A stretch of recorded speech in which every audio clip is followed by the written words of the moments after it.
Hai Sobat Keepers, welcome back to our channel The Way to Know Aviation, komunitas informan keamanan penerbangan KICAP. Halo KICAP, kita ketemu lagi di Komunitas Informan Keselamatan Penerbangan. Baik, saya dengan Ari. Dan saya Linda.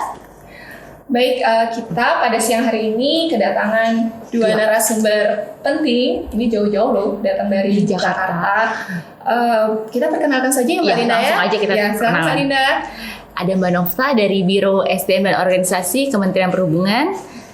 Halo Mbak Nofta. Hai.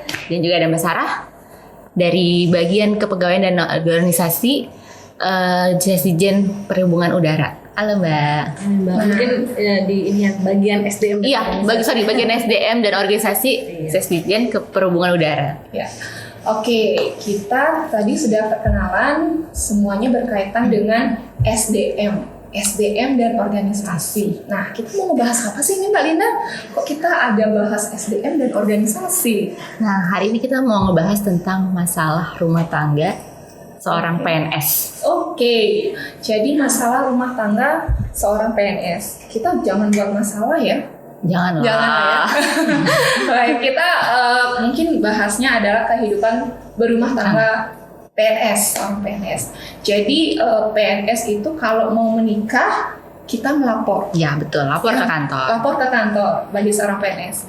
Nah, bagaimana kalau bercerai? Nah, kalau bercerai gimana Harus sih? lapor Apakah nggak? kita harus lapor atau kita bercerai saja? Nah, ini kita akan bahas Langsung sama ahlinya. dari ahlinya. Silakan. Nih, Mbak Nofta, kita mau tanya nih. Boleh gimana? Sebenarnya nih bukan mengarahkan PNS untuk ini ya mengajukan perceraian, cuman hanya untuk informasi aja gitu. Karena tadi udah disampaikan kalau menikah harus lapor. Apakah untuk bercerai juga harus lapor gitu ke kantor? Oke, untuk terkait menikah dulu ya. Ya, Mbak. betul. Menikah. Untuk nih teman-teman semua PNS ya, terkait menikah memang harus lapor. Nah, setelah menikah nih, teman-teman udah menikah, jangan lupa setelah menikah harus lapor ke atasan masing-masing. Minimal setelah menikah itu jaraknya 1 tahun. Setelah menikah harus lapor. Kalau enggak nanti bahaya. Nah, terkait dengan tadi lanjut kalau harus menikah, menikah harus lapor.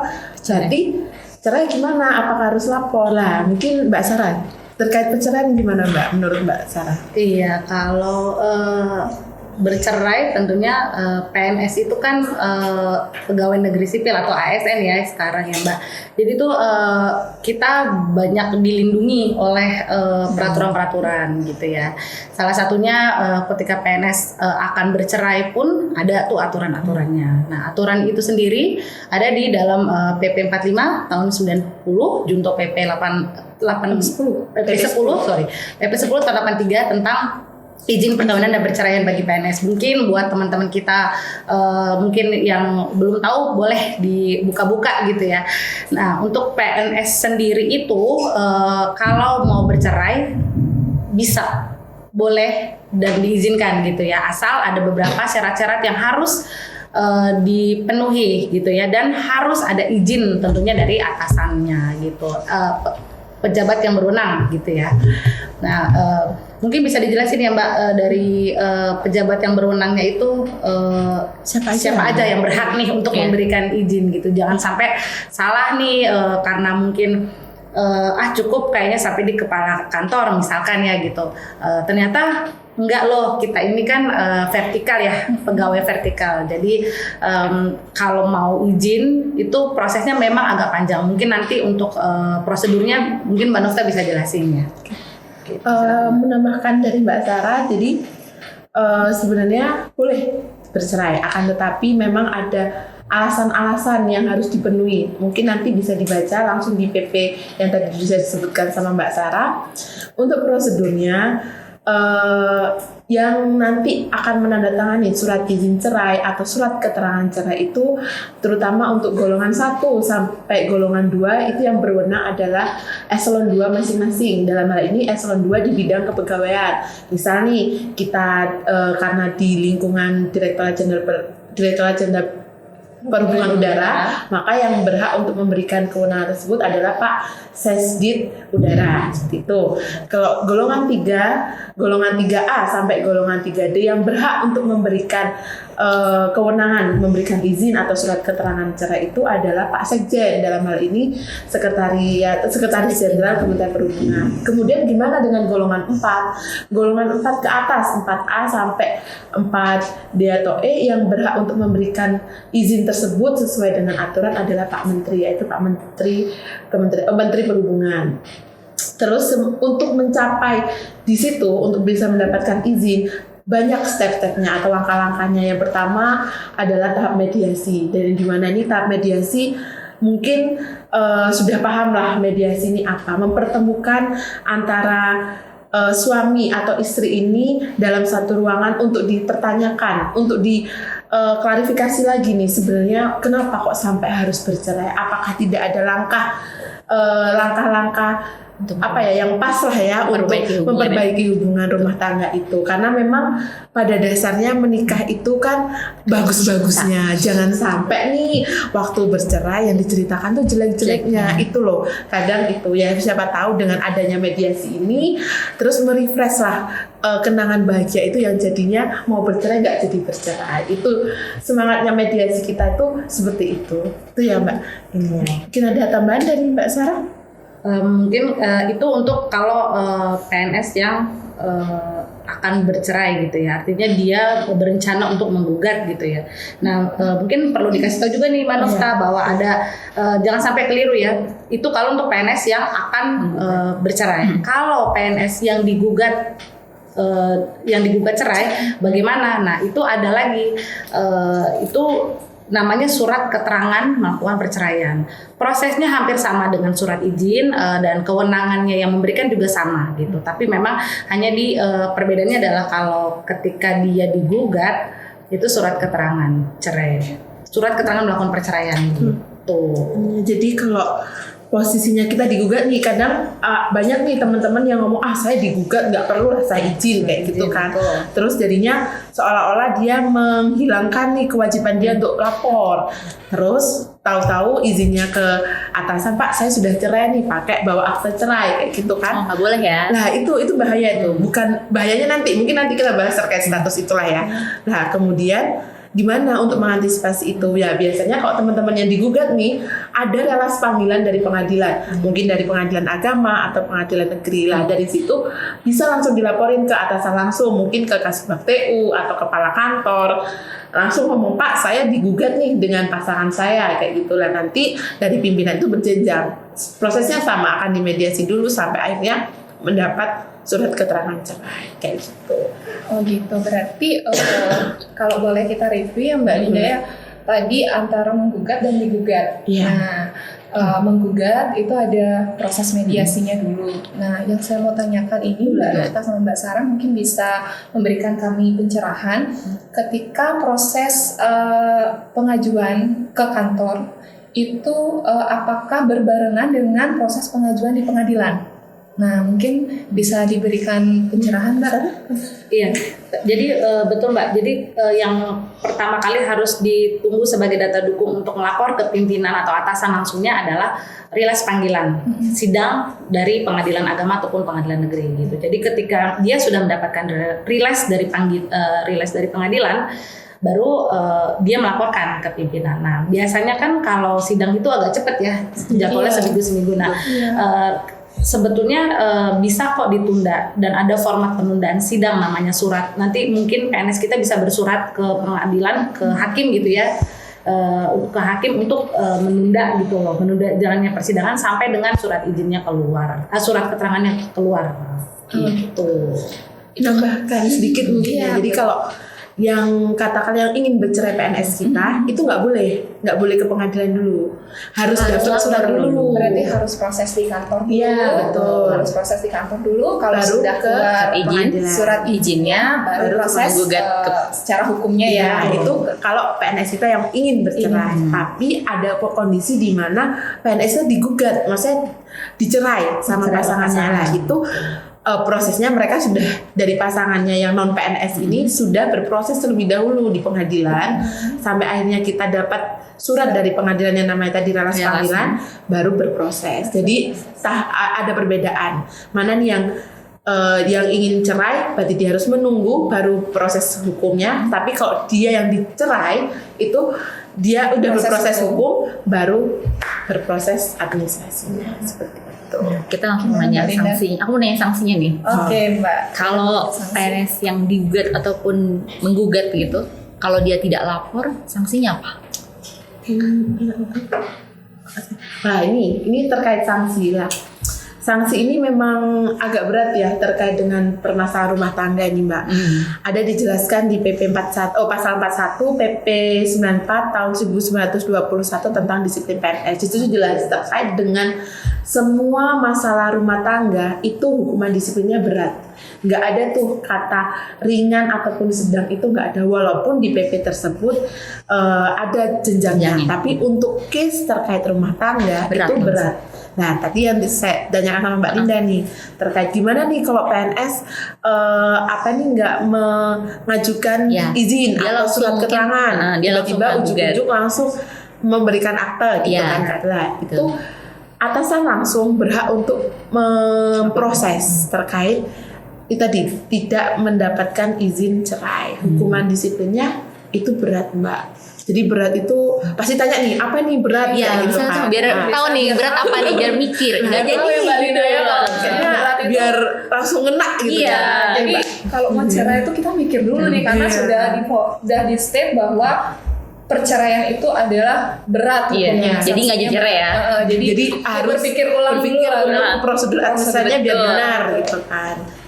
Sanksinya apa Mbak Sarah? Berat itu apa aja bentuk? Mungkin itu ya salah satu hukuman disiplin berat tadi mungkin salah satu hukuman disiplin berat menurut PP 94 tahun 2021 tentang disiplin PNS itu yang ada dibantu ya Mbak, saya ada ini nih. Yang pertama itu penurunan jabatan setingkat lebih rendah. Kemudian ada pembebasan jabatan. Itu dengan untuk yang menjabat kalau yang 12 bulan. Sampai yang ketiga pemberhentian. Jadi ada 3 tahap nih. Yang pertama penurunan kelas jabatan. Pertama itu penurunan jabatan. Misal kalau struktural atau CFT kelihatan nih yang muda ke pertama, terus pertama ke pelaksana seperti itu, atau enggak gitu yang struktural dari mungkin Kasubag bisa langsung pembebasan atau enggak gitu dari eselon 3 ke eselon 4 selama 12 bulan. Itu untuk pejabat. Kalau untuk CFU, untuk CFU itu kelas jabatan yang kita kelas jabatannya mungkin dari 7 jadi 6. Betul. Kayak dari 6 jadi 5. Itu untuk berat yang pertama yaitu penurunan tingkat lebih rendah. Untuk yang pembebasan sama, kalau misal dia CFU, CFT dari muda ke pelaksana langsung bisa, atau dari pertama ke pelaksana.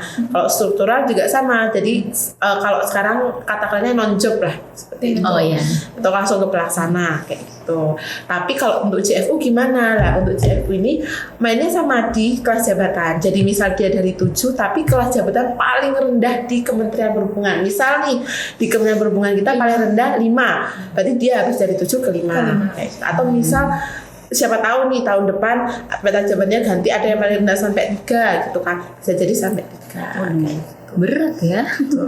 Mikir-mikir lagi deh. Yang di tahap terakhir itu pemberhentian.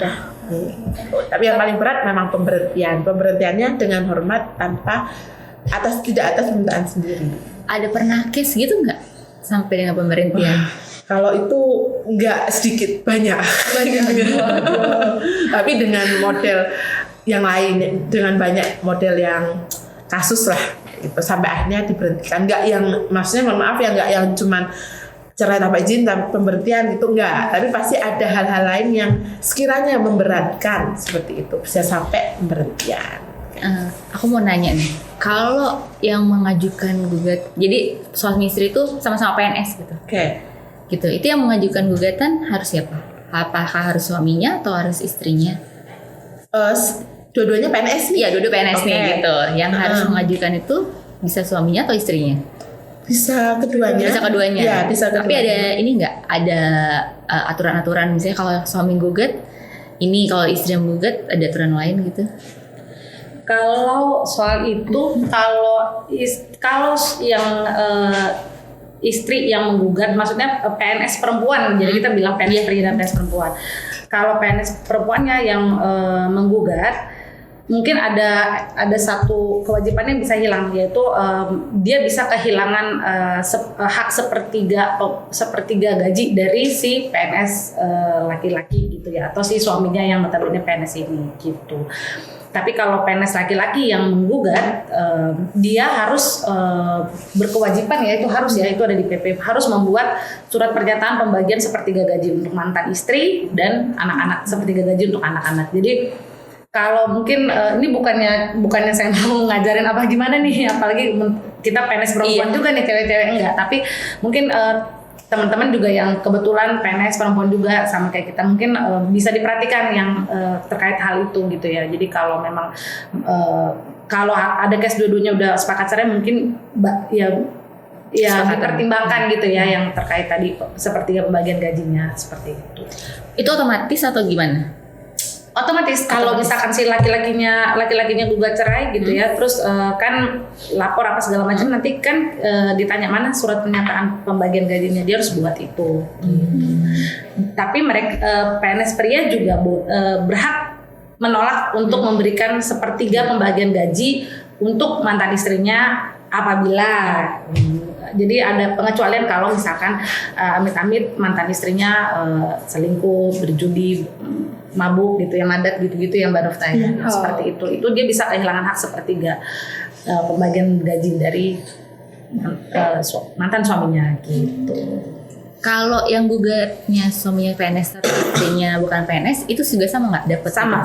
Sama dong Mbak, tetap iya. Info nih, jadi kalau misalnya ada yang lagi siapapun nih untuk PNS pria, yang mengajukan cerai itu pasti dibebankan atas hak untuk mantan istri dan mantan anak kayak gitu, itu wajib.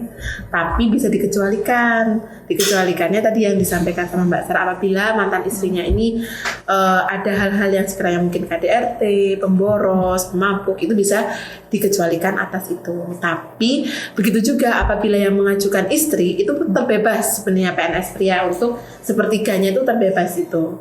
Tapi bisa juga terikat apabila perceraiannya yang diajukan sama istrinya ini karena laki-lakinya ini mungkin ada wanita lain kayak gitu, atau mungkin ada KDRT, itu masih bisa dibebankan atas itu. Nah, aku mau nanya lagi nih, di luar itu ya, boleh nggak sih PNS itu suami beristri lebih dari satu atau istri? Nah itu tuh, ini banyak kan nih kayak kasusnya nih yang boleh nggak ini? Iya, nanti kalau kita ada pil dan will ingin itu will agak bahaya ya Mbak. iya bahaya, awas ya gitu. Mungkin Mbak Sarah mau memulai terkait pil dan pil nih. Kita singkat-singkat aja ya. Ini kalau kebanyakan takutnya nanti kita malah ini loh Mbak, memberikan kesimpulan. Intinya PNS pria menurut undang-undang diperbolehkan mempunyai istri lebih dari satu, asal tidak bertentangan dengan agama satu. Yang ada beberapa syarat tidak bertentangan agama dan bisa berlaku adil. Pertanyaannya adalah, adakah manusia yang bisa adil? Bisa kan berlaku adil? Gitu. Tanyakan pada diri. Satu lagi harus ada ini di sana ya. Harus ada ini juga, izin dari atasan, izin dari atasan dan izin dari istri pertama secara tertulis. Oke, Mbak Linda. Oke, gimana nih? Udah jelas banget. Jelas banget soal perpisahan bagi PNS itu sangat berbahaya menurut saya ya. Sama sedikit mungkin terkait tadi yang disampaikan sama Mbak Sarah, itu juga ada terkait disiplinnya. Jadi apabila mohon maaf nih bapak-bapak gitu kan, terkait sudah ada indikasi untuk menikah lagi dua gitu kan, tapi belum dapat izin, itu juga ada indikasi disiplinnya, yaitu tadi sama pasti hukuman disiplinnya berat. Tapi sekarang case-nya kayaknya juga banyak juga ibu-ibu yang bersuami dua Oh, juga iya. adalah itu ya banyak lah case-case kayak gitu. Mungkin kalau ini bisalah dibuka laman pengaduannya ya Ustazah. Bisa langsung kemana? Kedua narasumber kita yang satu ini. Oke, mungkin Iya. Mbak Linda kita Nanti makin panjang lagi, iya, mungkin kita akan jadi bahas lagi. bahas lagi di lain kesempatan berkaitan Tapi, dengan kepegawaian dan kepegawaian dan masih banyak lah itu ada Iya, disiplin ini kerja kinerja gitu. ya untuk informasi pada kesempatan kali ini udah cukup banyak yang dapat kita peroleh dari dua narasumber kita ini. Terima kasih Mbak Nofta, Mbak Sarah, terima kasih atas informasi yang sangat luar biasa Iya. pada siang hari ini. Intinya kan menikah itu komitmen ya. Jadi pikirin lagi lah kalau mau. Cerai ya betul. Jadi mungkin itu sahabat kita ya, untuk informasi kita pada siang hari ini. Kita ketemu lagi Kita nanti ya. ketemu lagi di lain kesempatan dan di Topik yang beda lagi. Ya, topik yang beda lagi. Sampai jumpa. Dah. Jumpa.